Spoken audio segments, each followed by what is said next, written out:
right, hello everybody. We're back again for podcast number 4 with a much anticipated guest, one of my favorite people in the soccer scene in Windsor, one of my favorite people from soccer for a very long time. I've known him since high school, which is back in the 90s, dating myself a little bit there. But it's none other than the perennial Manu Sehgal. Hello, Manu. Great to be here, Rob. Thanks for having me. It's a pleasure having you, and I just hope you have fun with the interview because I can't tell you how much I've been looking forward to this Absolutely. whole fucking week. It's been great, but you know one of the reasons why I've been so intrigued and so excited to do this interview, it's not just about yourself, you know how much fun you are, how much you love the game, but I got major questions. I got major questions. With regards to to India, the culture and how it looks in soccer.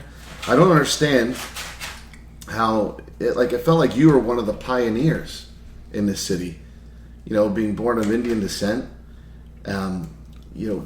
Every Indian boy that I knew growing up, the parents were just intensely rigid with study, with focus, with so many things apart from sport. And to be honest, it was yourself and the Mann family, Gravir and hubby, were the ones that just, for me, kind of broke through everything. So, if you don't mind, please elucidate me. Like, what did your parents have to say when you first, and how did you get involved with it? You know, these traits that you bring up as far as being rigid and strict with studies definitely was always the case. But in saying that, sports was a big thing. Definitely for me growing up. Had the support of my family. But yes, being rigid with studies was priority, absolutely. There's a great story of, my father getting mad that I got a mark, I think it was a B in English in grade 7. Uh-huh. And I came home. He said, "You're going to read this book, and you're going to write a summary of each chapter." Uh-huh. The book was A Tale of Two Cities by Charles Dickens.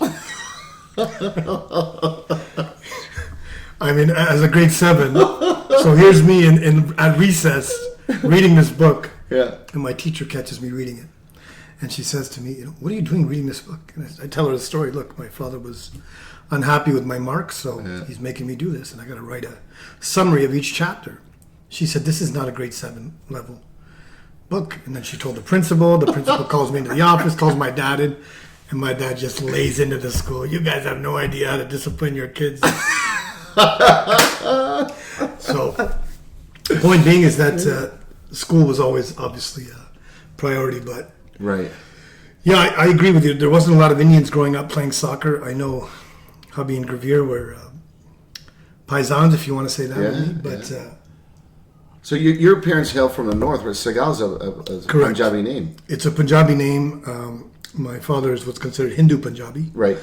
And my mother is strict Hindu, so from the north, both from the north. What city in Punjab? It's called Chandigarh. It's in the province of Punjab. Right. So okay. My father was from there, and my mother was from the north. Wow, I was looking at this map the other day about India, and it was made by the Australian Tourism Board. Okay. And it had all these places you should go in yellow, all these places in orange that you had to exercise caution, and then red, do not go. And what was the reason for not going? Well, the whole border with India and Pakistan was all red. Yeah. And then you had basically within the Kashmir region, it was all red. And I'm looking at the capital city of Punjab. No, I forget the name. Amritsar, where the Golden Temple is, and like about 40 kilometers away, it was all in red. And then I looked at another map that had the hot spots for cricket versus the hot spots for any other sport. The whole country was green with cricket. Yeah, it's very similar to, for your love of Argentina, let's say, you have a superstar that put the country on the map of the world. And Yeah. it's the same thing. I mean, do Indians love footy? Yes, they do. But with cricket, there's no competition as far as cricket and footy goes. They're crazy, mad crazy about their cricketers. And the reason is that we've produced probably, if not the best, but some of the best players of the world. Right. In the past and also in the present. Right now, the ICC, the World Cup is Cup's going on right yeah. now. Yeah. We're said to have the best player in the world. Years ago, we had the best player in the world. So Indians are mad crazy about cricket. Really? There's a funny saying that the whole of India stops when India is playing cricket. Barack Obama famously came out and also said that the output of my economy slows down when this specific cricketer is batting, because people just kind of shut down to watch this Really? guy bat. So I don't think cricket will ever be underneath soccer, but soccer is very, very big in India. Right. But once again, they're not loyal to their league. So The they're more IPL? into, yes, Right. they're more into the international leagues such as Premiership and Sure. La Liga, things like that. Right. But Why the pale blue uniforms? Like Italy has, even though the flag is green, white, and red, they've got blue. We know why. We know the Dutch has the orange, obviously, for William of Orange. Why the? I don't know. I think it just matches with the flag, to be honest with you. Really? Eh? Yeah. I was wondering because I always try to watch India versus Pakistan Yes. because I know those games are absolutely massive. Yes. And I heard this peculiar story. I was in Arkansas last month, and there's a guy down there. He loves cricket. He's from India, and he was saying the rivalry gets so heated up that you could be born and raised in the area where he grew up. In India, if you are born Muslim, you raise a Pakistani flag on that day of the game. I could not wrap my head around it. I can't wrap my head around it. That is, to me, I can't fathom that. Anytime there's war amongst two nations, especially the ones that used to be one nation, Right? Yeah. there's obviously going to be, choosing sides. There's a lot of Muslims in India. Yeah. Yeah, that's right. And there are some Hindus in Pakistan too. Right. But as far as this particular game goes, it's a humongous deal. Just to give you an idea, even locally, Windsor, at our local temple, Yeah. during the game India-Pakistan, the broadcasters know to make the most amount of money, put the game on a Saturday or Sunday.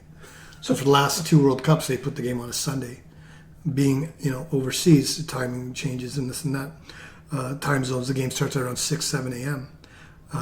Cricket games are generally about 6 hours. Yeah. And during the temple's prayers, they had the game going on in the cafeteria of the temple on a big screen, and nobody's in prayer room except for the priest and maybe a couple of old ladies. Really? Everybody's watching the game, That is screaming, unbelievable. 8:39 in the morning, screaming at the top of their lungs.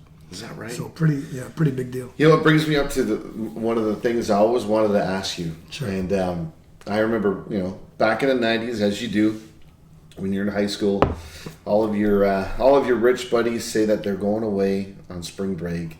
They're going to Mexico. They're going here. They're going there. For me, I could only afford the Montreal trip. And I remember, for some reason, we're all discussing where all the soccer players were headed this particular spring break. And Gavir was saying, oh, you got to hear the story about Manu and his dad. And I said, well, what happened? And it was right at the time where tensions were flaring up in the Kashmir region again. Okay. And you said, Dad, I want to go to Mexico with the St. Anne's guys. And it was I remember this. It was all over the news. It must have been 95, 96, Sure. something like that. And your dad said, no, because of what was going on. He said, now is the time of focus. I love that. It's always stuck with me. I keep laughing every time I tell the story. He's definitely got some. I mean, my father passed away a couple of years ago, but this guy is known in Windsor for soccer. Some of the things that were coming out of his mouth. He was banned.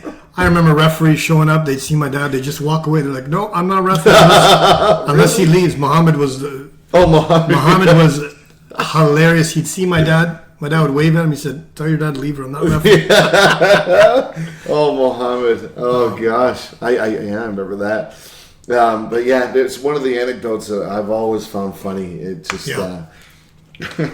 especially when a war is going home in the homeland. I know Everybody and you know how it stops. is when people are, especially when they're born and raised in that country. Oh, when you see war, I mean, it. You know, the sad thing is that it carries over to this country now. Yeah. You have hatred. We talked a little bit about racism. You have that. I got a friend who's a painter. He's a Serbian guy. He went to do a quote at a guy's house that was Croatian. The guy wouldn't let him in the house once he found out that he was a Serb. You're kidding. And that's, you know, these guys are in their early 30s, born and raised here, yet still have that They still hatred. carry the malice. Yes, definitely. It's unbelievable. Sad. I try to be empathetic where I understand it. You know, maybe they had a relative that was murdered in the war or something, you know, casualty of war, whatever you want to call it. Right. But to see them carry that over here is kind of a sad thing. It is sad. You know, I remember when the Falkland Islands War was going on, and it wasn't to say that we had a divided house, because Yeah, absolutely. my mom is, you know, comes from a Celtic family, and you know they'd be choosing anybody else but England, especially in a conflict. But I can remember, and maybe we're fortunate. Thinking back on this, but my uncle called, and he was from Uruguay. We call him uncle. He's not blood relative, but he's very close to the family. And he pretended to be a general from Argentina, asking for my dad to go back. We need him right away. Ma'am, are you British? Because if you are, I can't be talking to you right now. But you know, it was luckily for us. You know, it was a horrible thing. You know, a lot of thousands lost their lives. Yeah. But in Windsor at the time, I remember being there. Some things said under your breath, but for the most part, it dissipated quickly. Especially when people know it's a stupid war. Sure. But you know, giving everything that the old Yugoslavians went through, and still. Yeah, I understand. Like I said, I do understand their plight and the reasons that they have their views on. But at the end of the day, I'm more of a lovey-dovey. We're all kind of the same, and you know. Yeah.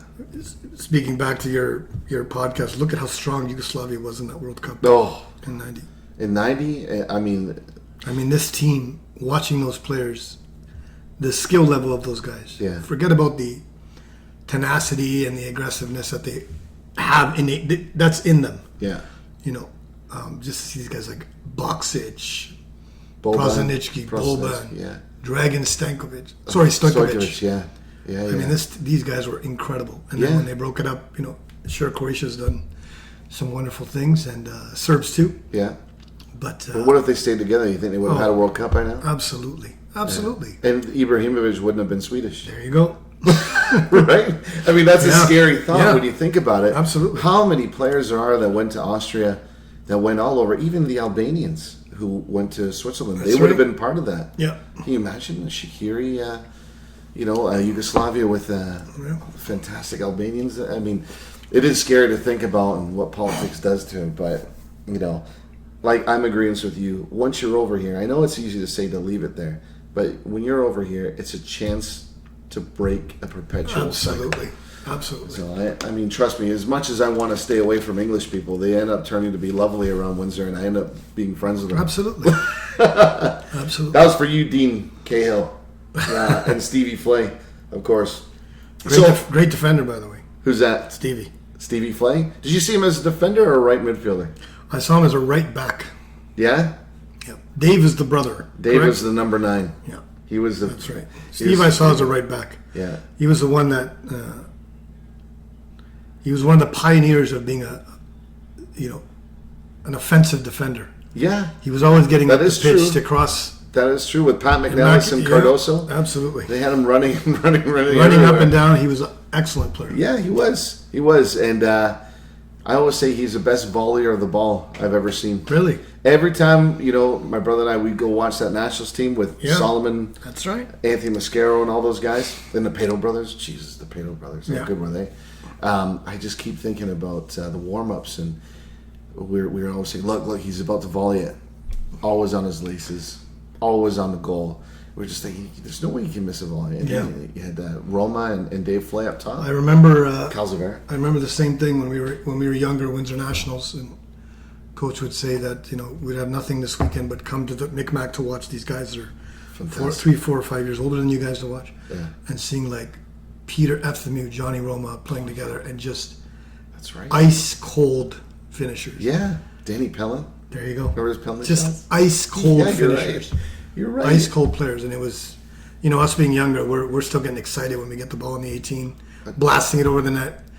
And you saw these guys that were just maybe 3-4 years older than us, and they were just ice cold. But it was like a job. Yeah. I think they believed in themselves that much, and they had the experience. Absolutely. Not to freak out. But speaking of the Romas and all those guys, I want to go back to the beginning with you. Sure. I always think, when you got involved in soccer, I always think it were the Italians around your area that got you introduced to it. Am I accurate with that? Absolutely. So more specifically, the Romas. The Romas were the one that introduced you to it? I mean, when I was younger, I think I started when I was maybe 10. Right. Obviously in the East End, playing at Green Acres Park. But I know that you guys had Remington Park as your pickup. We had Roma's backyard as our... it was huge, eh? I've never seen it. They had a field back there. They had 2 nets. So we had all the, we had some of the Windsor guys come out once in a while when we were young and play. But yeah, that's where I definitely developed my game. Right. On the... when did you start feeling that you were getting good? Because he was good, ladies and gentlemen. He just won't say it. No, I mean, to be honest with you, when I was really young, it was all about my speed. Yeah. I still have people that are, in their 60s that recognize me from being younger in Tecumseh, and they actually removed me from the league when I was 10. It was a co-ed league. Oh, okay. They didn't have enough people to play at Green Acres Park, so they removed me from the league because I was scoring too much. They said, go to Ford Test Track, try that league. Oh, yeah. Pat and Tony's. Canadian Anglo Club, things like that. Yeah. So when I went down there, that's when I was, introduced to better players, obviously. Yeah. I remember Dave Mariani back then when he was 12 or 13 was just, incredible. We're looking at this guy, he's short, he's still schooling all of us. And then they made a Windsor United team. We traveled to a couple of tournaments in Ohio. The Doherty's team? Yeah. And then obviously with Windsor National. So I got comfortable with the ball probably in my late teens. I mean, I could always cover up with my speed, bad touch, covered up with your speed. Right. Use my athleticism. But as far as I thought I got really good in my late teens. So where did you see yourself? Like, what position did you want to play in your late teens? When you were in high school and... when I was in high school, I played, once again, I was all speed. I played forward. I played forward for a long time. Up until probably 17, 18 years old, then I wanted to be in the midfield, a little bit more creative, more of a creative role. But as far as striker instincts, I definitely had them. Preferably, everybody wants to be that skilled guy, a la Raquelme, Redondo, but it's very, very hard to develop that skill. So up front, I felt comfortable. Preferably, I'd rather be in the midfield, but up front, I was more effective, let's say. So you always seemed like you enjoyed yourself. I remember watching you because, like you, when you're in a national system, they tell you to go watch this game, go there. Hey, you're playing for Cardoso this weekend. You're playing for, you're moving up. You're doing this. You're doing that. And I remember watching you were playing for Andy Hayden. Yeah. And I love Andy. I played for Andy for a long time. And I always thought, he tried to look after his players and as best as he could. I think Andy was a boxer He was a boxer, and he was fitter than a butcher's dog. Right, Every time I see him, he loved to make us run. Yeah, absolutely. Yeah, but did you you had all these coaches at FC Nationals? You're a charismatic guy. You love to play. Did you ever? And again, going back to pioneering the Indian face to local soccer. Did you ever face any kind of discrimination or anything like that? As far as on the soccer field, yeah. I mean, with the people I played with the teammates, with the coaches, no, never. Yeah. Playing against different teams, absolutely. That's just a given on the field. Just it happens. To rile you up. Oh, absolutely. It happens all the time. Like I said, Windsor Nationals, we were doing so many tournaments in the States. Wolverine, Maumee, Bay City, Cleveland, all these tournaments. So, you have teams that were obviously throwing out, stupid Packy, and he's got 1 foot, force him on his left, things like that. Yeah. Did you ever lose it, though? Did you always keep composed? No, I kept composed. I think one time I lost it for Windsor Nationals. I got suspended for losing it. I think I kicked the guy in the face or something. Got a red card. I don't know if you remember, but when you had the NSL, you had to go to court, right? You had to soccer court in Toronto. So I remember doing that. Yeah. I think I got a 6-game suspension. You got a 6-game? Really? I remember you were always surrounded, not by controversy, but it was always funny headlines. Sure. And one of the big headlines, I promised myself I'd bring this up. Yeah. You scored this worldie at Micmac 1 field. That, in my opinion, was the best field to play on back in the day. That and Waggle, when the green fence was up. Absolutely. And you scored this worldie, and you did the Kenna Anderson celebration. Yes. And you did it, Andy Hayden got pissed off and took you out. I don't know why he was pissed off. It's a great celebration. I know it is. It wasn't it's elaborate. Not racial. It's not political. It's just Australian rules football. Umpire when it goes through. Yes. Reaches out his 2 fingers. Yeah. It's a great celebration. And I was with Gravere at the time. Yeah. And we were going, what? This is bullshit. What is this?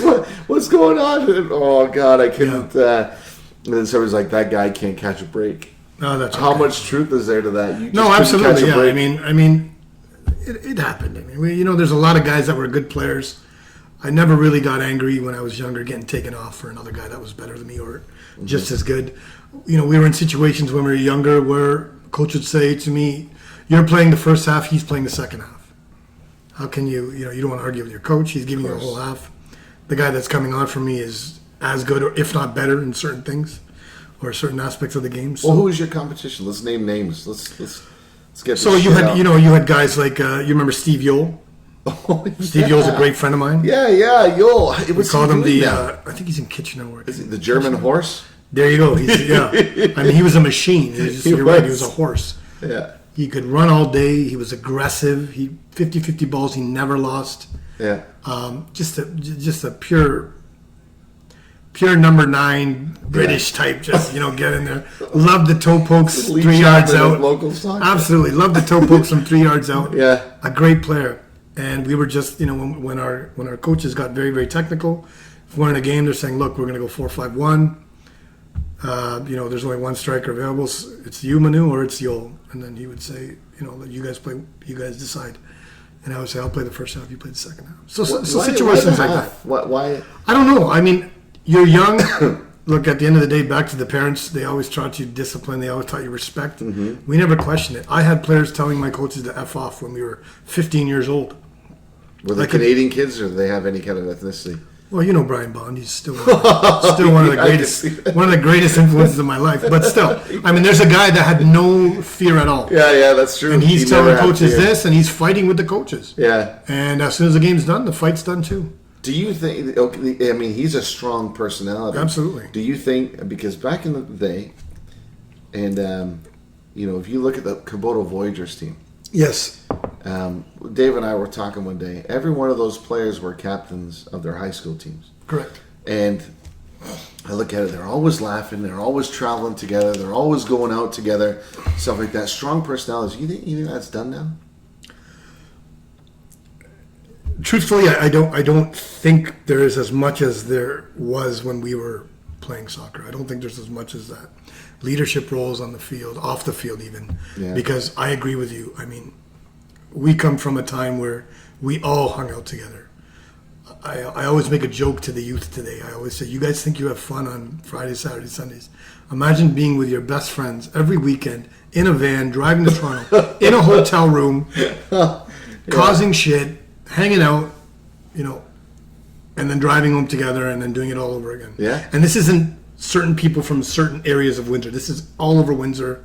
The best players in the city for that age getting together. I don't see a lot of that anymore. I don't see everybody wearing their jackets with pride. Yeah, when they go out and this and that. You're right. They got other ones. They have other things. They have different things that they worry about. Uh-huh. There's a great example that I was thinking of when you asked me to do this. I want to say it was maybe 3 years ago, but I have a friend that plays in the men's senior league in Windsor. Okay. So not over 30, but the senior league. Right. And apparently there was a team put together by a bunch of guys that were over 30.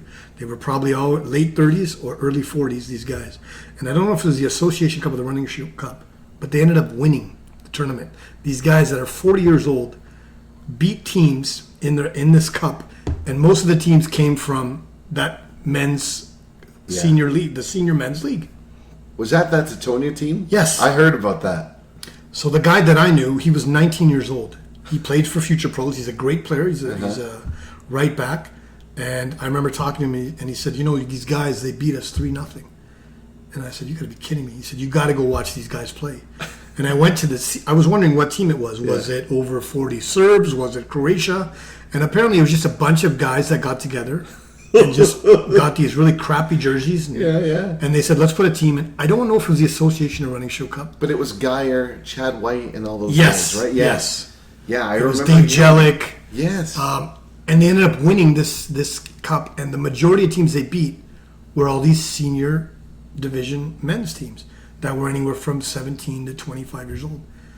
And they won. And I remember going to Windsor Stadium to watch one of the games. And it's like, I'm not sitting here saying every youth player is bad, but you see the difference, Oh, no. They're very, very individual. They're very individual. Yeah. But I'm sure you know more about this than I do. Listen, do you remember, and this is, again, just a mark of the time. Sure. When every FC Nationals team practiced on a terrible field. Yeah. Nobody can tell me any different. And by the time you actually stepped out on a game day to Micmac Waggle, or if you're in the States, maybe a turf field, I always thought that we were one step up because we were so appreciative of the fact that it was a true surface. We didn't have to worry about bumps. We didn't have to worry about divots. When I see these kids now they say it takes a soccer player 15 minutes to adjust to a playing surface. These kids, it's 2 games before they can adjust because they don't know the lie of the ball. They don't know how to play it on a half volley. If the ball's coming quickly and you've got to make a decision, to me, it's a character thing. You just said it. The back of Roma's house, I bet you the pitch was probably great, but not true. Yeah. Remington Park was carnage out there. At John Campbell grade school, where it was me, Jazz, all 3 Jazzes, Stevie, John Nabin, a bunch of other guys, just there playing. The pitch was terrible, but we didn't care. Yeah. Like you said, it's the kids now. There's a lot of them just don't know how to adjust because they have it a little bit too easy, I think. Yeah, I mean, even going into when we were young and going to these tournaments in the States, I'll never forget going against teams such as Chicago Pegasus, Vardar. You're looking at these guys. We're under 14. Yeah. These guys are giants. They're giants, bigger than us, stronger than us, and we're thinking, okay, we're gonna get run over by these guys. But once again, the technical ability, we had it. Mm-hmm. They didn't have it. They were a lot stronger. Yeah. They were physically better than us or bigger than us. Right. But at the end of the day, we were very, very successful in these American tournaments / leagues because I think we were more into developing the technical skill at a local level. Right. At a local level. I would say I can't believe you brought up the name Chicago Pegasus. You remember? I remember that. I remember getting a doing by them a couple times. Yeah. I remember Jazz's Voyagers getting done by them. And I remember plenty of Windsor teams, but you guys had a different age group. Sure. Was it Mello's team with FC Nationals? No, we were Mr. Bear. Bear coach. Bear and Doherty coaches. Okay, but point being, I mean, you go through these phases where you're thinking you're going to get smoked, and you're if not competing, but better skill wise. I mean, look at some of the guys on my team. Myself, skinny, very, very skinny, very thin, not a lot of muscle development. Anthony Sciatoli. Oh, yeah. There's another guy we used to call, the pencil because he was so thin, but just an excellent, excellent player. Yeah, he was. And we held our own against some of these teams. Yeah. Also playing against these teams for Windsor Nationals. You played in Toronto, London Portuguese, Scarborough, Missouri, Pinedo, Woodbridge, all these teams. And, we'd go up to Toronto and home. They'd beat us 10-0 up there. They'd come down and think they're going to kill us, and you pull something. We pulled something out of our asses. Right. Absolutely. Those are the best games. I remember holding on to our nuts for 90 minutes, and I don't know how we did it. I don't know how we pulled off Woodbridge, Missouri, North York, Missouri, That's right. London United. We should have. It never should have been like, but there was something in the Windsor water for those poor Toronto guys. But definitely, I remember Scarborough, Missouri came down here, and they had about 6 of the starters, African American guys or West Indian guys on their team, all speaking Italian. I couldn't believe it. My dad ended up talking to one of their parents on the bench during the game. We ended up losing that game, and he invited the guy back to our house for some Indian chicken, this and that. The guy and his kid came, and they were telling us how they went to school in Italy for 2 months a year to practice soccer. That's how they learned Italian. That's why Scarborough already charged, at that time, $1,500 a year, which is a lot back then. Yeah, absolutely. And these guys went to Italy. They were schooled there, and they learned the tactical aspect of how they play in these areas. So that it was is incredible. Unbelievable. Yeah. I remember that with Cardoso's team. It was a Woodbridge Zuri. They came down. The uniforms spectacular. Yeah. And I remember Mark Cabrosely. Yeah. I got goalie, right? Yeah. A great goalie. Mm-hmm. I got called up for that game. He goes, Arce, you're going to want to take your camera out in the middle of the game and just start taking pictures of them. I said, what? He goes, no, seriously. He goes, they're going to come out, kitted out like they just came from Milan. The soccer they're going to play, every one of them's good looking. He goes, it's going to be something like you've never seen. Yeah. Like models against pigs on a field in every facet you can think of it. And I'm thinking, God, I can't be like this. And it was the first time I was 13. I've experienced overlapping runs, and it's like waves of blue coming at us over and over and over. And it was the longest 90 minutes, but I do remember that, and credit to them. I don't even think they do that anymore with their programs. No, I don't think they do either. No, but that was a special time. Oh, absolutely. That's when the Americans were still looking at us for scholarship players. Absolutely. Yeah, that's right. What do you think, some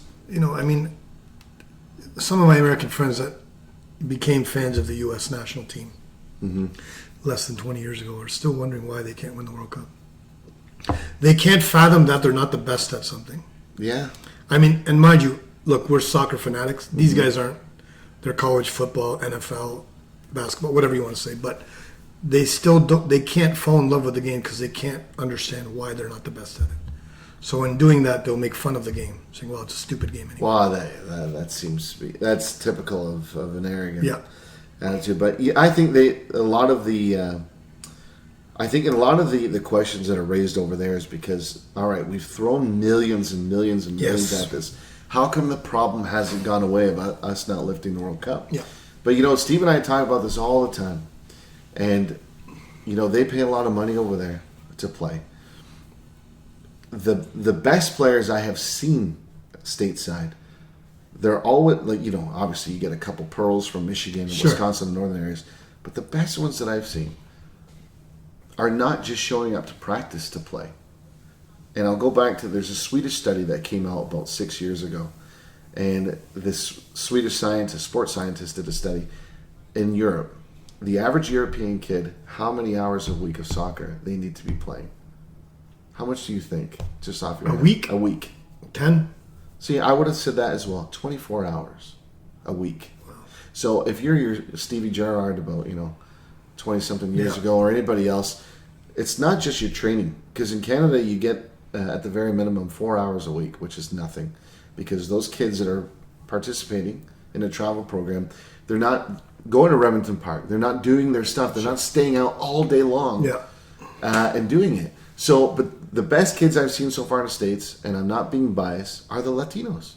Sure. The ones in LA, the ones in Florida, the ones where they go home and their family is still living and breathing it. And if you look at the U.S. national team, the amount of Latino surnames there are, and I'm not just saying if you're born that way, it's going to happen for you. But you really do have to live, breathe, and taste it. Yeah. That's how, for me, a soccer culture is created. That still gives me goosebumps knowing that regardless of money, you can't pump in enough money to make champions. No. And that's why soccer, I think, is beautiful, because there's romance to it. Absolutely. So, but, again, there's a lot of kids up here in the north that are phenomenal players. But there's not enough of them because, again, for me, it's about culture. Sure. But so we're talking a little bit about your fondest memories. I want to know what your shittiest memory was in soccer. Shittiest memories? I mean... Let's go dark a little bit. Dark. Let's throw some shade on this. I think my first red card. Really? Oh, yeah. So what? Why? Okay. explain that. That was racism, which caused me to lash out. So I don't want you. You don't have to name names, but what happened? Oh no, this was against a team in Toronto. Okay. I was under 15 nationals. Right. It was at Micmac Park. Slashed out at a guy, and I got suspended for 6 games. That was the one. Yeah, and you're young. I'm young. I got to go to court. Yeah. I got supposedly a soccer judge scolding me. I'm crying. Oh, I'll never forget Steve Watch's dad had to drive me to the meeting. Oh, God, Watch. Yeah, he drove me to the court hearing. And back then he had the car phone, the big car phone you stuck in the lighter. And he had to call my dad and say, yeah, you got 6 games. Oh, man. And I was bawling my eyes out. That's a bad memory. Yeah. Also, we talked about the romance of soccer, the beauty of soccer. I played on a high school team that was absolutely incredible. I remember John Roma, Mario Liberti, Gidio Mosca, just Dan Conflict, superstars. Mm-hmm. We had no issue of getting to SWAS. We had no issue of winning everything. We ended up playing in a tournament in Windsor before the season, or before the playoffs because we were in a different division because we're in the East End. Mm-hmm. So we're playing your Bell Rivers and your Cardinal Carters, while the other side of Windsor's playing your Holy Names Catholic Central. Yeah. We played in a big tournament, played Kennedy in the final, beat them easily. And when we were shaking hands with the Kennedy guys, we all knew each other, Petos, Billy Bear, they were all playing there. Yeah. And everybody that shook hands said, see you in SWASA, see you in SWASA. So we ended up playing the final to get to SWASA against Bell River. Uh-huh. And when I say rock'em sock'em soccer, you had a ref that just didn't care how hard you got hit. Yeah. They knew Egidio had an injury. They took him out in the first 5 minutes of the game. He still tried to limp around the field. We probably hit 3 crossbars. They ended up winning 1-0 on a nice kick and run, typical really header that didn't go all the way to the goalie, and they just lobbed it in. They ended up beating us 1-0, and then I believe Kennedy ended up beating like 7-0 in the SWAS. What year was that? 91? It could have been. It's in between 91 and 93. I can't remember the exact year, but that's that's a terrible memory for us. Yeah. Because like I said, we were on a mission that year, and we had so many good players that year. So many good players. It's funny, you go back to high school and it's strong like that, and it's strong for me like that. Oh, too. Absolutely. I mean, if you think about the high school, look, at the end of the day, we're in the East End. There was not a lot of talent coming out of the East as far as schools went, right? Right. You looked at Holy Names, Catholic Central, even Low back in the day, Kennedy, all these teams that had these great players. Yeah. And then we were thinking, okay, we can only show them how good we are when we get to SWASA. And then that happened. So, God, I don't know why I remember that. And I almost want to say Rick Kloos was coaching Bell River. I can't remember. You might have been maybe in grade 9 at the time. But our grade 9 year, we lost to St. Joe's in penalty kicks. Okay. That was the city final. Okay. But I do remember the Bell River upset. So that was a really big deal for us. It put into perspective. You can be. That's the love-hate of soccer, right? That's a love-hate of our sport. That's right. You can see these teams dominate, and coaches want to be pragmatic or this and that, and you see things just fall apart. Obviously you're a bigger fan than me, but let's take Argentina versus Germany. Why take off Riquelme in that World Cup when they're winning 1-0? He's literally controlling the whole game. Yeah. And it's like you see things like that, and these Germans, they were a good team. Yeah. But that was an Argentinian team that was just incredible. Yeah, I thought they took them off, and then just everything changed. Yeah, everything changed. So that's the love-hate relationship I have with the sport. Yeah, it can turn on a dime. It can turn on a dime so quickly. It's fickle. It's very, very fickle. I have a strong personality. That's why you call me in here. Yeah. I have a huge problem with the Canadian system. I looked at we have Terry Dunfield as a captain of our country. I think that's laughable. It's really, really laughable. Patrice Bernier, laughable. Now look, at the end of the day, those guys are professionals. I respect their grit, tenacity, athleticism. But you think they can chest the ball that's kicked to them off a goal kick? You think they can trap a ball? It's a joke. So that's a big problem I have personally. Right. And the list goes. I'll always remember watching Canada play. They're putting their names up on the screen on TSN, and they're saying club, and it would always say unattached. And my brother and I look at each other, start laughing. I'm like, none of these guys got a freaking team to play for. They're playing Hamilton somewhere. But they're playing for our national team. We always had a laugh about that. No, you're right. I remember Stevie's first. I bought the program when his first cap against Bolivia, and it had the starting lineup on there, and he was on a starting lineup. It had AEK Athens, it had Kilmarnock in Scotland, it had all these things, a formidable under 20 squad, and then Steve Arce, Rose City Soccer Club. And hey, that's a credit to Ugo and Paul. Yeah, absolutely. But at the same time, when you think about the lack of structure on a semi-professional or a professional level that's around here, it's kind of scary. It is kind of scary. My dad had this relationship with, when we'd play in Toronto, we'd play in Woodbridge, we'd play in Scarborough. He always made friends with the other team's parents. West Indians or, Jamaican, Africans, Italians. He always made friends with them. Right. And we'd always end up at somebody's house after a game. If we're driving back from Toronto, he'd say, "Oh, we're going to go there first." Yeah. And just talking to these, watching a player, let's say a specific player, of Italian descent, just ripping our league, leading goal scorer. Yeah. 16 years old, already getting scouted for scholarships. Right. And then asking this guy, why don't you play for the national team? Well, they didn't want me to play. I've tried many times. And then listening to the father say, they gave a guy that literally we've been trying to get into the system through our team, going through the different official channels. And then you hear stories of a guy walking up to the CSA saying, "Hey, my grandfather played for Kilmarnock, and my uncle is now the coach of Dundee United," and they give him a tryout. So I mean that was back then. I believe there was a lot of racism in soccer. Oh, back then. I look at the last names of the players in Canada. It's very, very sad. It shows as far as their ability went to be honest with you. Yeah. Look at your brother, for example. There's a guy that had more skill than anybody I've ever seen live.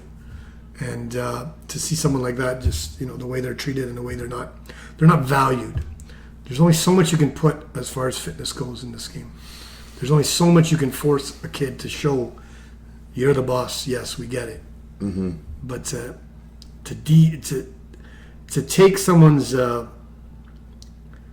athleticism and being in shape over their skill, I think that's a problem we have in Canada. I couldn't agree with you more, and to add to that argument, because I think they perpetuate the same cycle in the States and certain clubs over there. They're looking for big, strong kids, and I always think, can you imagine if Xavi and Iniesta were born in Liverpool? Yeah. Do you think we would have seen them right? There's Exactly. no way. Exactly. There's no way, and that's why I look at the Canadian Soccer Association. I think, okay, I know that German guy came here 4 years ago or whatever, and he says you're too big.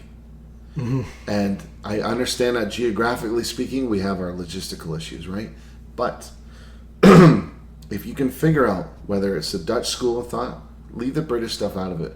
Because like I said, if we lose possible Xavis and Iniestas due to size and strength, then we've missed the plot. So if we can come up with a system that can be implemented on a federal level, all provinces, even the numbers.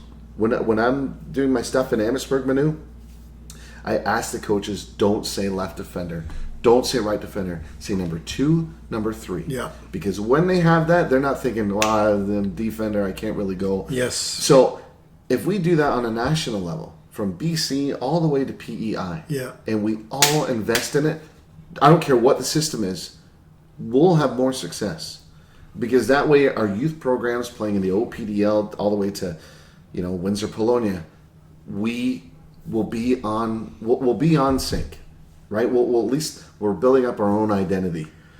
I watched this. Yeah, that's a great point. I watched this wonderful. I read this article when Ajax was doing so great in the Champions League this year about the Ajax youth system. And I don't know if you've ever taken a chance. I'll actually send you the article. When these kids are 15, 16, getting into the B team or they're on the verge of the cusp of becoming on the senior team. Their coach asks them, "What position do you play?" And when they tell them a position, they put them in the opposite position. Everybody has to learn to play defense. Everybody has to learn to be a winger. Everybody has to learn to be a creative midfielder. Everybody even plays goalie in the Ajax system. Everybody plays goalie. That's great. I mean, it's incredible to see these players. I'm a huge Champions League guy. Yeah. I think it's one of the greatest tournaments in the world. I do too. I do. Bar none, better than the Super Bowl. You got the best players in the world playing against each other for the best clubs. Right. People can say soccer's corrupt here and there, but when you get to the knockout round, there's nothing that gets better than the Champions League. Yeah. It's better than the World Cup. Yeah. This year's a big testament to that. Yeah. Everything that happened in the semifinals. Yes, I mean, it's 100 times better than the World Cup as far as quality goes. Yeah. So you look at this Ajax youth team, and, like you just said, you don't want them to put their names if they're left-right defender. These guys have to learn to play every position. And then they're told, you know what, you're really good at this. This is where you're going to excel. That's where the expertise comes from coaching. Yeah. I wish the system was better here in Canada. I hope it's getting better. I'm really ignorant to it now.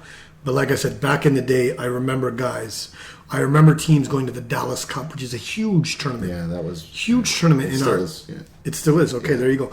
And having teams from Windsor or teams from Toronto placing very high and finding the stories about these guys, how they never were able to crack our national team. Yeah. Yet looking at players that were on the national team saying, how is this guy able to play on the team when he can't even kick a ball straight?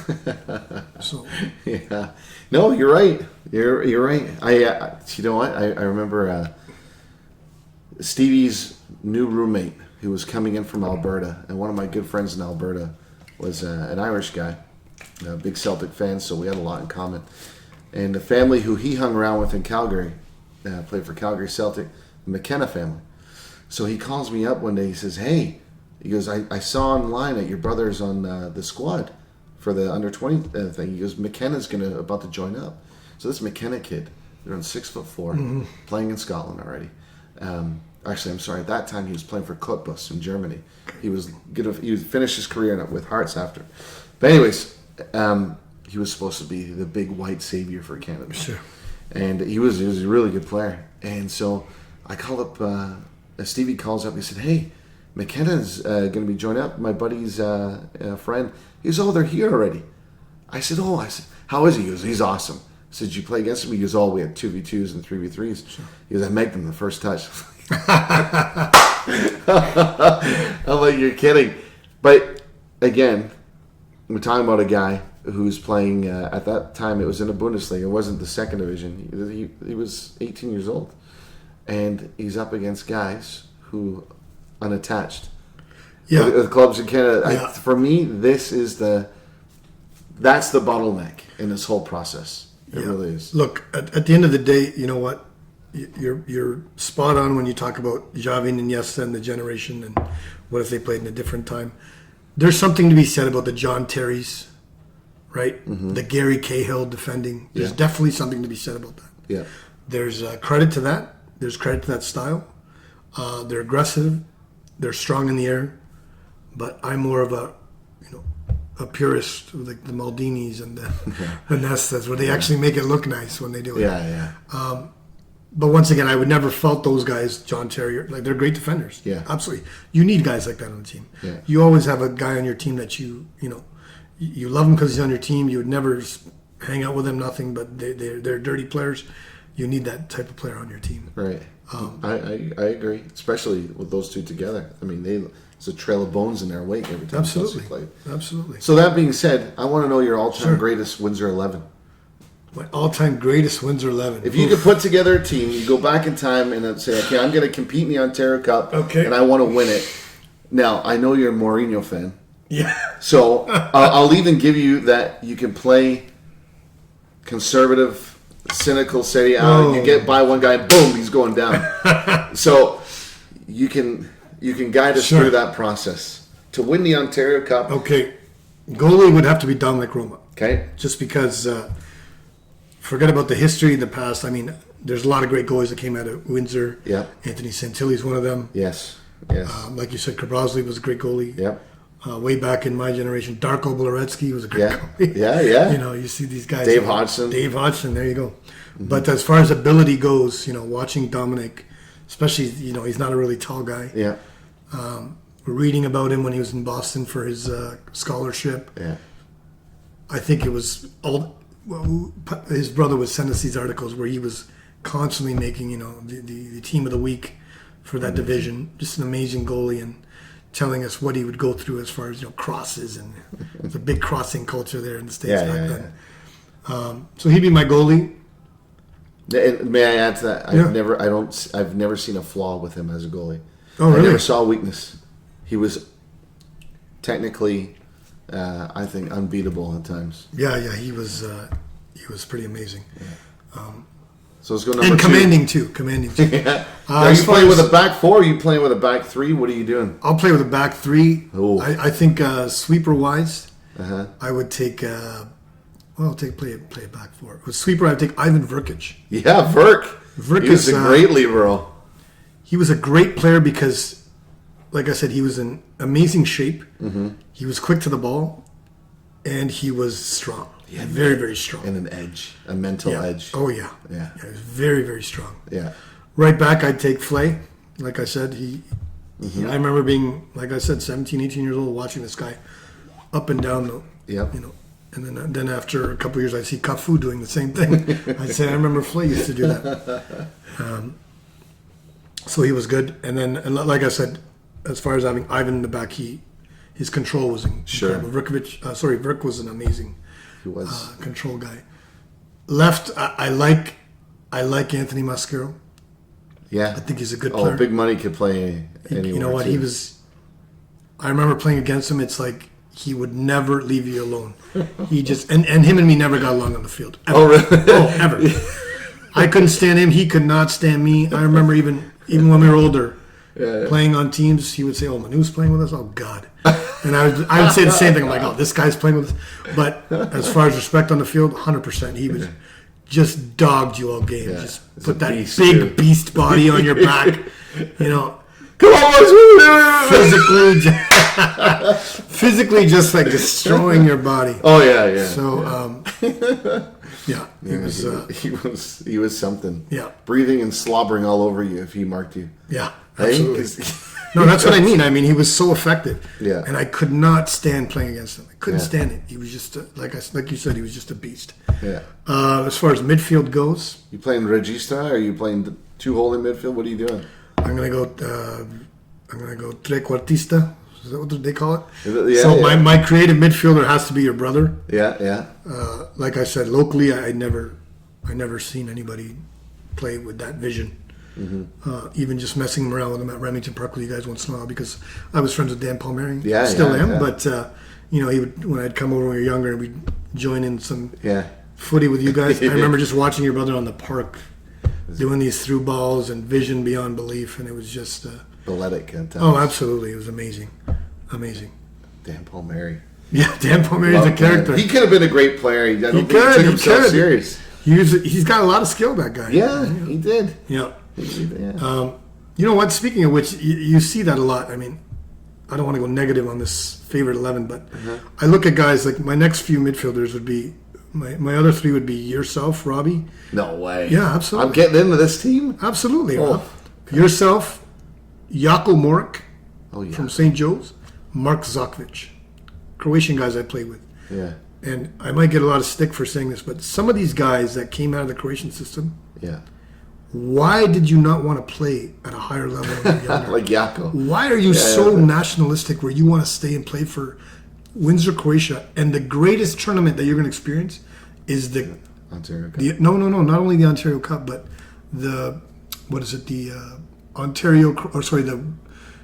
North American Croatian tournament. Oh, in Hamilton and I mean, I played with Croatia here, but I'm looking at these guys in my youth. I played with them when I was 18 years old.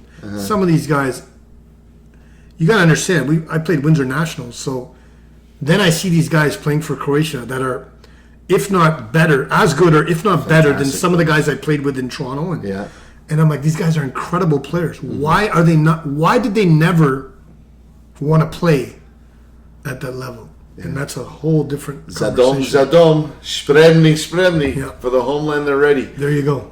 Yeah. I mean, yes, they are the most patriotic people in the world. Yeah. Whether people look at that as a good thing or a bad thing, I have my own opinions on that. Yeah. But these guys were incredible players. Incredible players. Yeah. Jaco, I mean, he was a little bit. He was a holding midfielder. Yeah, he was. He So would good. always win the ball. Mark Zokovic, calm, cool, collected, Yeah. great player. Very And I good remember when we were 18, we were a great local team. And talking to these guys, like, why don't you want to play? Why didn't you ever play nationals? No, why? I play for Croatia. That was it, eh? That was the answer. Yeah. That's remarkable. Which brings me to guys like, Verk stepped out of the Yeah, the norm. yeah, him and Petty's a couple. There you go. But great players that Yeah. did something different. And I mean, it's history now. But I looked at these guys and said, these guys are so good, yet they don't want to experience playing at that level. You know what I mean?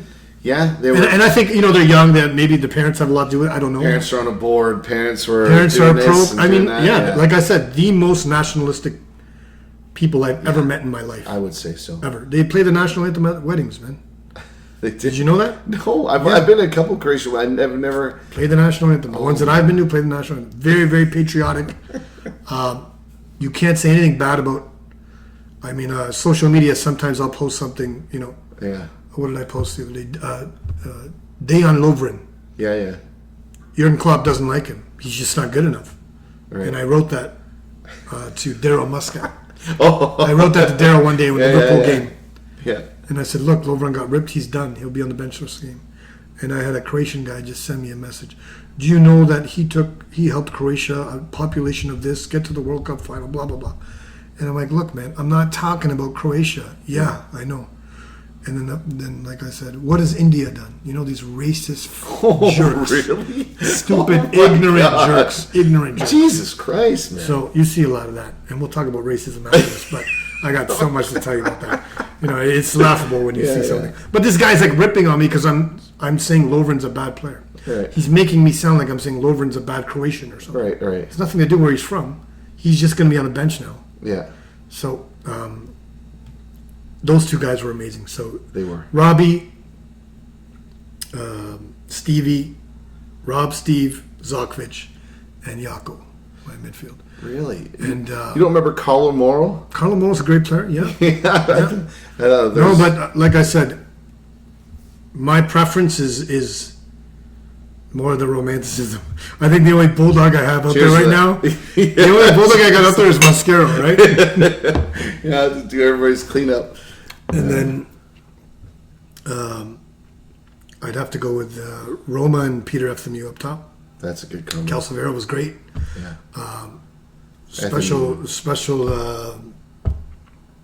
Special props go to Brian Bond. That guy could play any position. He was a beast. Yeah. If we needed 3 goals to get to a semifinal, he would score 3 goals. He was individually just a beast. Yeah. An incredible player. Egidio Mosca, way back in the day, he had a bad leg. I've seen that guy score goals that are highlight reel goals. Yeah. He always was willing to attempt the Yeah. unimaginable Sure. shot, volley.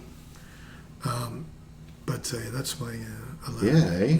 Well, I'm honored to be in your 11. No, I like can't I believe said- I made the 11. Oh, absolutely. But it just, I'm thinking there for a quick second, but all the midfielders in the city, all the forwards, I'm thinking, we did okay for being a small city. I mean, going even back to that nationals team that you and I used to watch, the senior team, the Pato brothers.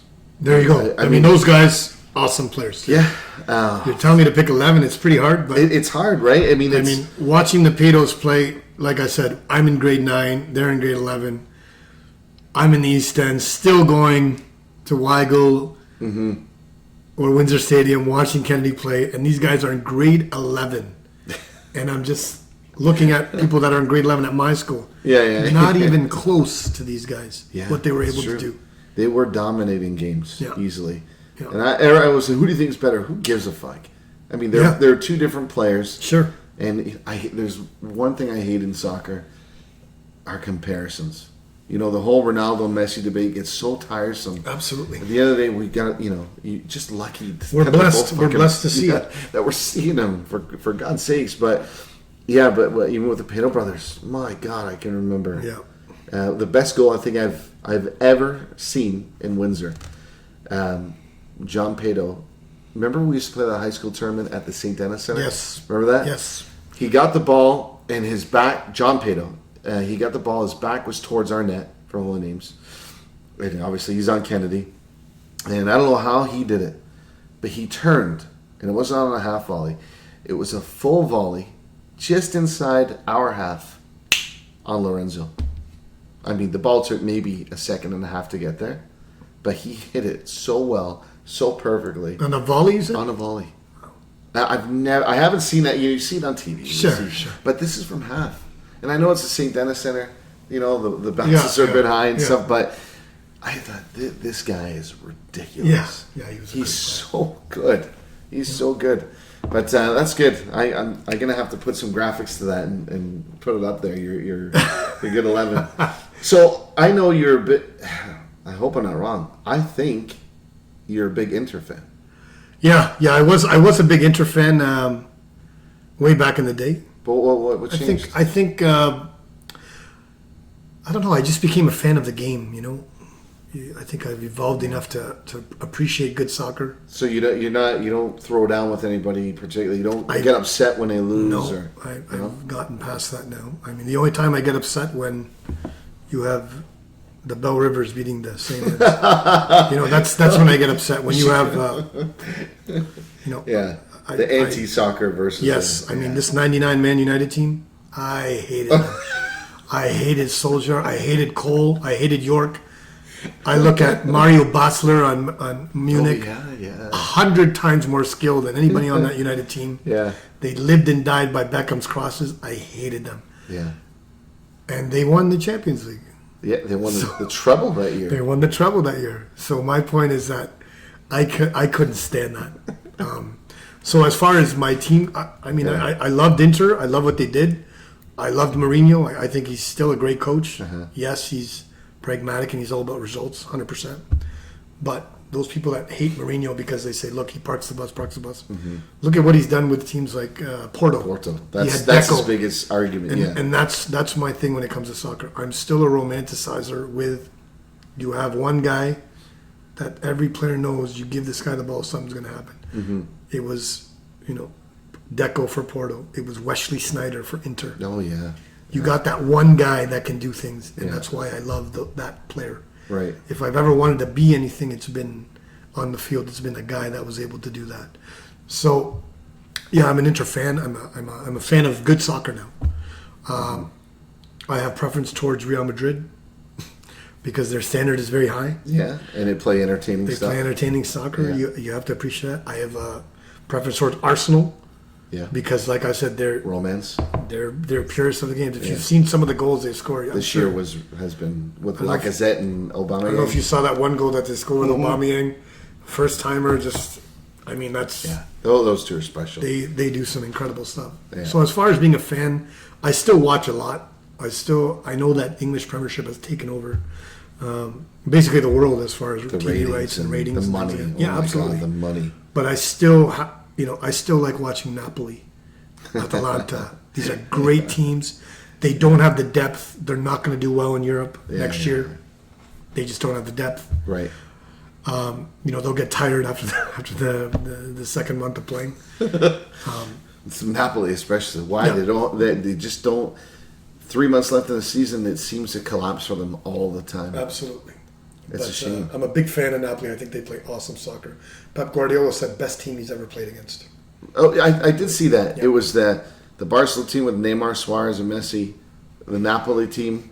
Yeah. And I think was Higuain on that team, the Napoli team that he faced. Oh no, that was within the last 2 years. Yeah, it was in the last 2 years. Okay. Yeah, and Hamzak, he's always there. Hamzak and Insigne. Just the way they play, though. It's the way they play. That's right. Best counter team. They're just incredible. They play the game right. Like you look at that, you appreciate the game. Yeah. My group message with all my buddies from Montreal, it's always about footy, and they're always saying, did you see that goal, Watford versus Birmingham? And I said, look, I can't watch that. I can't watch that garbage. Crosses. I said I can't watch it. Yeah. Long balls, and there's a funny email that I'll send to them. It's just about 16 headers going back and forth from an English Premier League game. Yeah, I know. And I just say, I can't. So much. I mean, in saying that, you got to take the good with the bad, obviously. Or sorry, the bad with the good. Yeah. But some of the teams I watch in England, but like I said, for me, religiously, Champions League. Yeah. Copa America, you got to. There's something to be said about the competition, the Every history game of the is teams. like a war. It's a war. The history of Latin America, what's going on. It is like a war. There's a lot of history, and the skill level is very, very high now. Yeah. Soccer's changed as far as the organization goes. Yeah. Teams, you're not getting blown out. No, it's not like that anymore in the world. Look at Iran and Argentina in the World Cup, 1-0. Yeah, that's the thing. There's no gimmies. There's no easy games. Not anymore. You saw it with Italy and New Zealand and South Africa. Yep. I mean, mind you, as a purist of the game, it's sad because you have these teams that just say, let's put 10 behind the ball. It's terrible to watch. Yeah. I get it for the offensive teams, how hard it is to play against that. Right. How but hard you got it is to figure it out. Yeah. How hard it is to break those teams down. That's right. 100%. That's right. But at the end of the day, you're right. There's no gimmies anymore. No, and that's that part I do like it. But I have to say, and I'm ashamed to say it, that my girlfriend and I were having this discussion.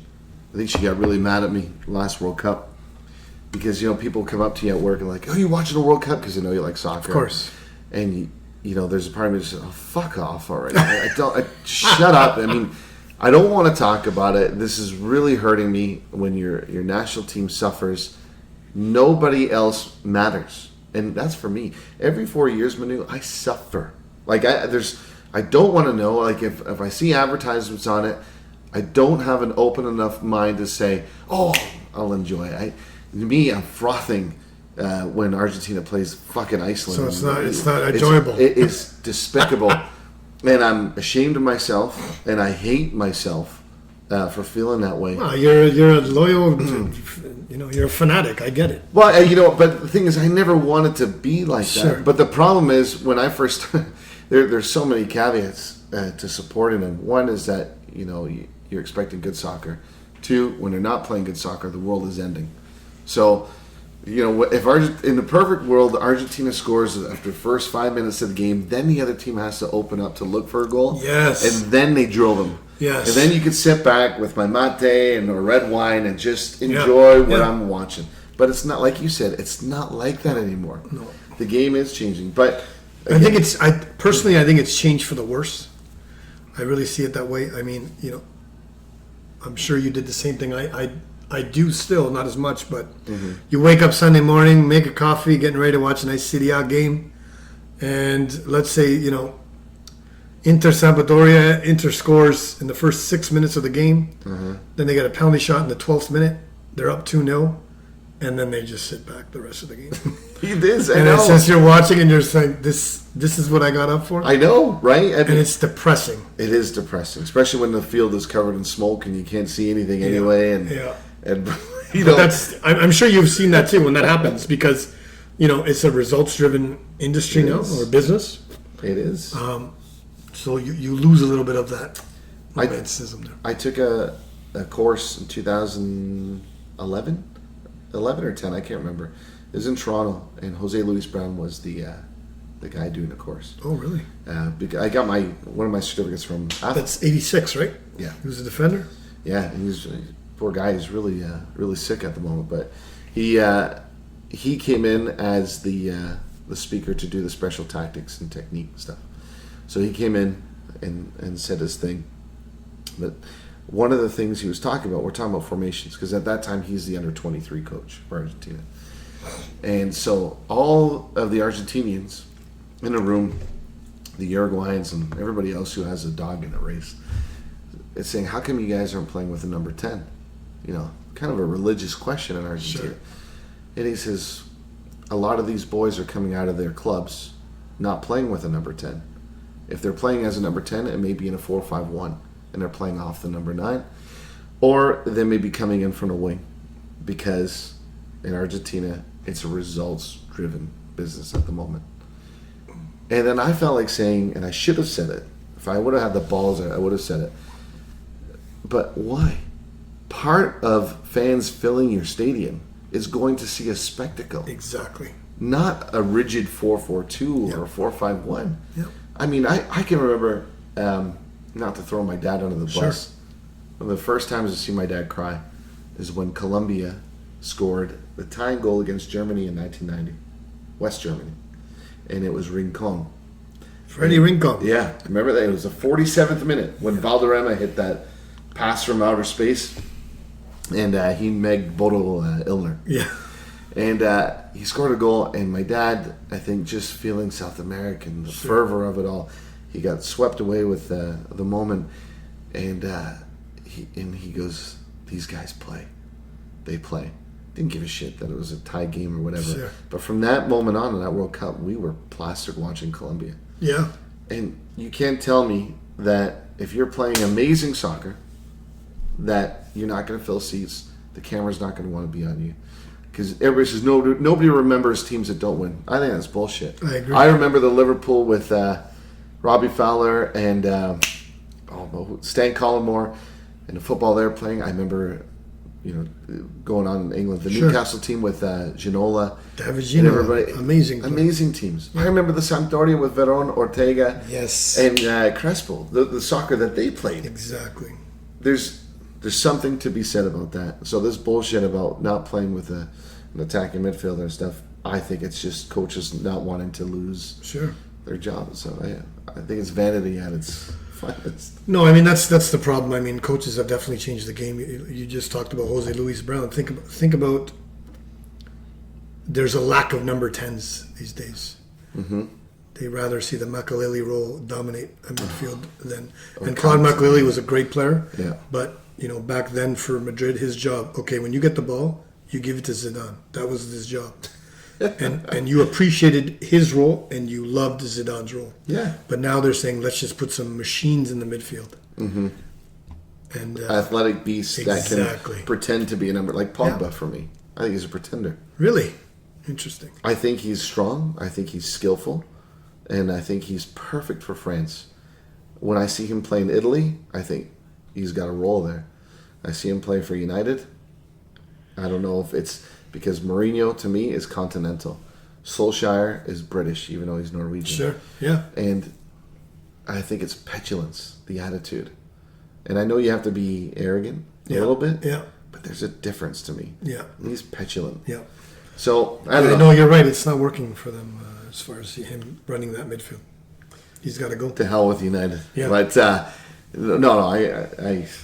I echo that thought. So, I mean, we're talking about... I felt like we got off India and everything. But I mean, let's talk about the ugly beast of racism. Ugly beast of racism. You said you wanted to go. You see a lot of things in our community. You see a lot of things in the city. We're older now. You recognize them more now. When there's a World Cup, for example, this made me lose a lot of friends. When there was a World Cup last, I can't remember. You're going to help me out with this. And it's a terrible memory for you. 4-0 Germany over Argentina. 2010. Maradona was coach. So that year, my family's in the food business. Right. I'm the only one that's not in the family business. But so I'm privileged to go on food shows all over the world with them. That's awesome. I get to travel. I get to stay in their rooms and basically see different countries. So during that time in 2010, I was in Bangkok, Thailand. And essentially, it was World Cup. Mm-hmm. And I remember going on social media and seeing my friends or people from Windsor complaining about Arabs in the city supporting Brazil. Mm. Okay, it was a really big thing. Mm-hmm. Italians, actually, the majority of them were the Italians. All of them were the Italians. The Italians were pissed that these Arabs are supporting Brazil. And, right. Why do they got to support Brazil? Why are Arabs wearing their jerseys, this and that? Uh-huh. What a disgrace, Support your own country. Right. A lot of small-minded thoughts coming out from these people. Right. Disgusted me. Guys I grew up with, just disgusting, ignorant, jerk statements. Right. Oh, these guys went on Olet. They have a Lebanese drum, and they're all wearing Brazil jerseys. What's their problem? So here's me in Bangkok, okay? Downtown Bangkok. Uh-huh. Every single person there is wearing a jersey. every person has their face painted with flags. Everybody. Yeah. Girls, guys, adults, kids. Whether it's a Beckham jersey, whether it's a Messi jersey, whatever it was during that World Cup. And everybody's World Cup crazy. Crazy, crazy, crazy. Now, the majority of them are not foreigners. They're all locals from Bangkok. And I'm thinking in my head, what would these Windsor people do in a place like this? How would they react to something like this, where these Asians are wearing jerseys, coloring their faces of a Colombian team, and just enjoying themselves and enjoying the moment? Yeah. Okay. Yeah. Now, mind you, the snob in me would write back on social media, "Listen, you idiots, you freaking idiots! Yeah. Do you know that the war in the Middle East, when there was a huge war and Lebanon was affected, Brazil was one of the countries that opened their doors and had the fastest immigration policy for people that are being disaffected, to exile to, right, or excuse me, to emigrate to Brazil. This is why you have so many Lebanese people that are fans of Brazil. But you think these idiots have any history of any education when it comes to the history of things? Yeah. They're just mad because they're Italian women that watch one game a year, the semifinal of the World Cup, right? Yeah. And they see Arab people wearing Brazil colors. Yeah. And they're just angry because they're ignorant and they're small-minded. Yeah. So you see a lot of that in Windsor. I won't mention names. You see that a lot. Do you remember, I remember when Olette Street used to be like a big party. Oh, when we were yeah, younger. yeah. Now it's a ghost town. But now it's man buns and skinny jeans. I had a girl that went to, it was my first year university, I had a girl that was going to Rome. And back then, Lazio, Alan Boxic, Pavel Nedved days, had the Banca di Roma jersey. Light blue, eagle on the left chest, beautiful jersey. I said, look, whatever it costs, get me this jersey. Yeah.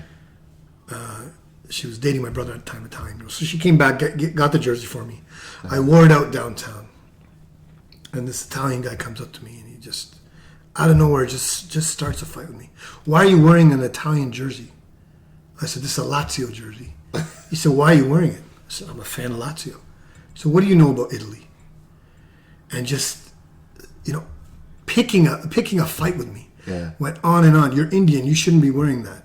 Like, just ignorant Italian loser. He wore the Edwin G. He probably still wears his Edwin G's with the freaking square toe Aldos. You know those? The desert boots? Oh, God. This guy's such a loser. You got to see when I see him now, I look at him, I laugh. You're still in contact with this guy? I see him once in a while. He's just pathetic. Oh, and I'm sitting here thinking, and it was sad for me. Now, at the end of the day, I'm going to hold my own. I'm going to get right back in his face, saying, Sure. F you and this and that. He's in my face. Luckily, we had a common friend that broke us up, and I'm telling my common friend Phil Rocca, and I'm telling him at the time, like, yeah, but your friend, do you realize what he just said? Yeah. And he said, look, you know what? We're out trying to have fun. You go this way, he'll go that way. So nothing ever came of it. But it was just depressing to see how these people, they know nothing about soccer. They know nothing. I'm basically like retired. This is all I do on my free time. Yeah. I know that game. I try to be a student of the game still. And I love the game more than anything. So to see people talk like that, it was so depressing. Yeah. It wasn't anger. It was just depressing. I remember thinking in my head, look at this guy. He knows nothing about Serie A. Yeah. Maybe he watched the World Cup, which most Italians do, which is great. Only the World Cup. I'm not saying it's a bad thing. It's a great thing to have national support, 100%. Right. I'll never harp on that. But he's telling me that I shouldn't be wearing a jersey of a team that I supported at the time. Right. Because I'm not Italian. So what does that do? Does it put you off even supporting a team, or it just puts you off the fan base? Look, I was young at the time. Yeah. I just, I don't want to say I'm anti-Windsor, but I see a lot of that in a city like this. Yeah. Because Windsor's a cheap place to live, cheaper than most. Yeah. You can go into your job, punch in, punch out, go home and live your life. I think in bigger cities, you're exposed to multiculturalism more. Yeah. I agree. I'm glad you agree. Yeah. I'd love to get your take on it. Yeah. You're exposed to more people from different cultures. Mm-hmm. So I don't think that attitude exists it's almost a jump into something different. It's a leap of faith in a sense, because I see that a lot in smaller places like Windsor. 100%. I travel a lot. I do a lot. Like I said, I gave you the story about Bangkok. Yeah. What would these people think in Bangkok if they were in Bangkok? And what would they think, or do they have the capacity to enjoy a moment like that and seeing a nation who is not going to get World Cup representation for a long time, sadly, but people just throwing themselves in a festival. And that's what it should be. They're fans of the game, Rob. Love it. They're fans of the game. And I think that's the thing. But see, I see Windsor as a very strange place in terms of its geography and its diaspora. And I'm not picking on Italians here, but sure. Let's take Italy as an example. Sure. If an Italian from Italy comes to Windsor and starts speaking Italian, even to guys our age or girls our sure. age, the guys and girls our age most likely are going to speak with in dialect. They'll more or less know more Calabrese or Sicilian know instead of the standard Firenze sure. dialect, right? So linguistically, culturally speaking, I see us as more of a conservative town. 100% agree with you. More than your Toronto, think Mississauga or Hamilton. Yeah. Most other places who have embraced a mosaic kind of society. Now, I'm not saying at all that Italians are racist or anything like that, but when you grow up in a conservative environment and you see an Indian guy walking down the street with a Celtic jersey, Roma jersey, Panathinaikos jersey. And I have them all. To be honest with you, I have them all, and I wear them all. Instead of saying, hey, that's my jersey. How did you get that jersey, bro? Do you like them? Do you this? Yeah.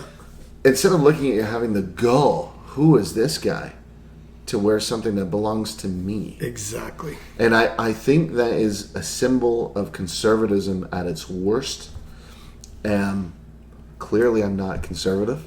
Sure. I'm very liberal, mainly in the ways of people from different cultures, which is the foundation of Canada. Well, you grew up with people with different cultures. You appreciate. I am that, exactly. And look, at the end of the day, I'm the same as you. I'm very similar in thought process. I'm not calling out every single Italian is like this, because my best friends are Italian. Mm-hmm.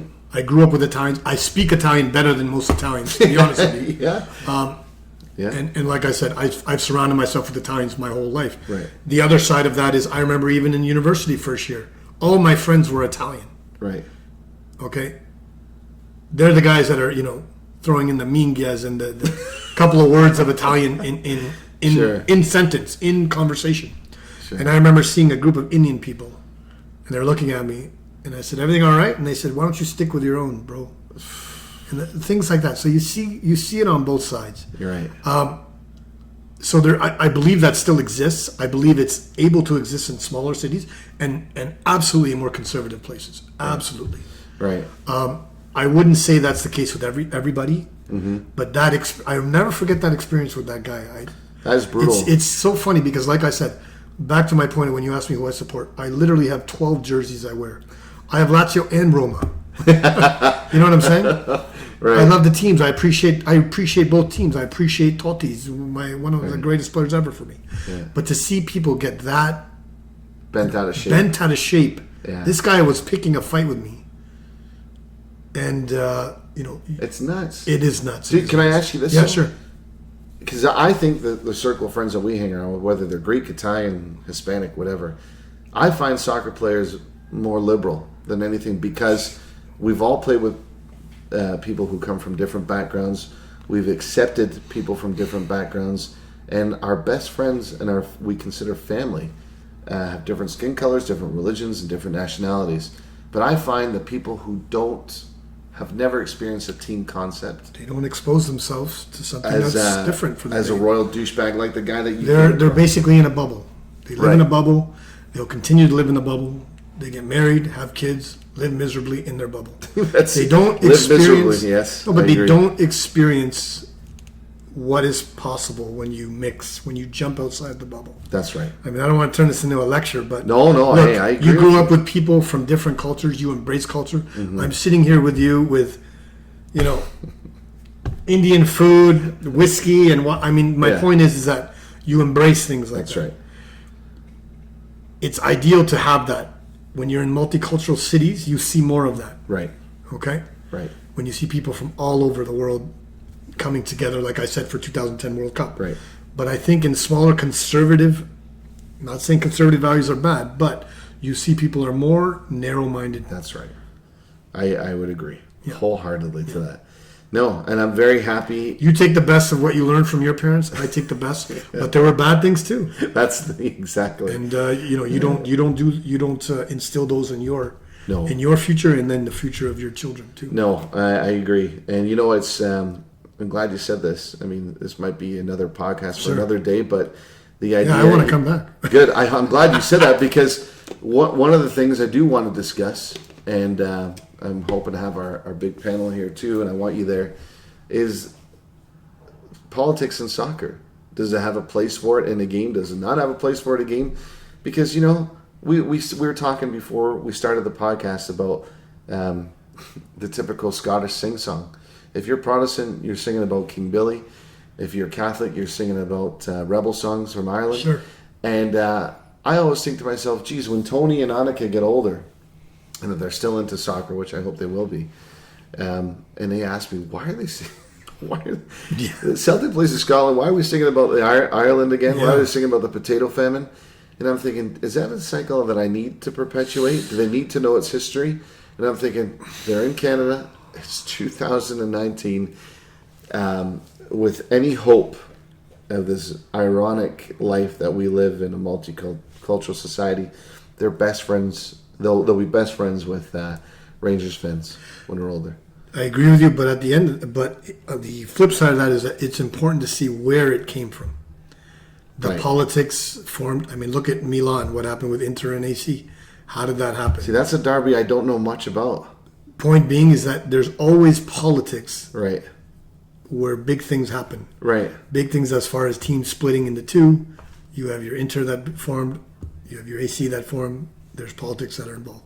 You have what's going on with Lazio and Roma. You have Celtic. I mean, Celtic Rangers. Yeah. There's so many politics that are involved with soccer that it's important to understand why it is what it is, but it's not. Supporting it is.